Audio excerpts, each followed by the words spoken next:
Hello viewers. അപ്പൊ ഞാൻ ഇന്ന് വന്നിരിക്കുന്നത് നമ്മുടെ അനുഗ്രഹീത കലാകാരനായ സുധിച്ചേട്ടന്റെ വീട്ടിലെ കുറച്ച് വിശേഷങ്ങൾ പറയാനാണ്.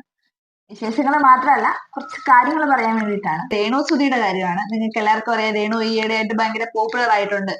കുറെ സിനിമയിൽ അഭിനയിച്ചു, കുറെ ഷോർട്ട് ഫിലിമിൽ അഭിനയിച്ചു. അങ്ങനെ നല്ല ഫേമസ് ആയിക്കൊണ്ടിരിക്കുന്ന ഒരു വ്യക്തിയാണ് രേണു സുധി.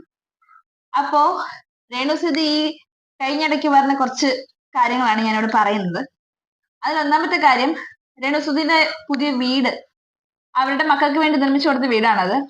ആ വീട്ടില് നമ്മൾ കയറി ചെല്ലുന്ന ഹോളില് അവരുടെ ട്രോഫികളൊക്കെ നിരത്തി വെച്ചിട്ടുണ്ട്. അവരുടെ എന്ന് പറഞ്ഞിട്ടുണ്ടെങ്കിൽ രേണു സുധിയുടെ മാത്രമേ ഉള്ളൂ. സുധിച്ചേട്ടൻ്റെതായിട്ടുള്ള കുറെ ട്രോഫികളൊക്കെ ഉണ്ടായിരുന്നു. അതൊക്കെ എടുത്ത് മാറ്റി എവിടെയോ വെച്ചേക്കാണ്. അന്ന് ഞാൻ അറിഞ്ഞത് കട്ടിലിനടിയിൽ ചാക്കിൽ കെട്ടി വെച്ചേക്കുന്നതെന്നാണ് അറിഞ്ഞിരിക്കുന്നത്.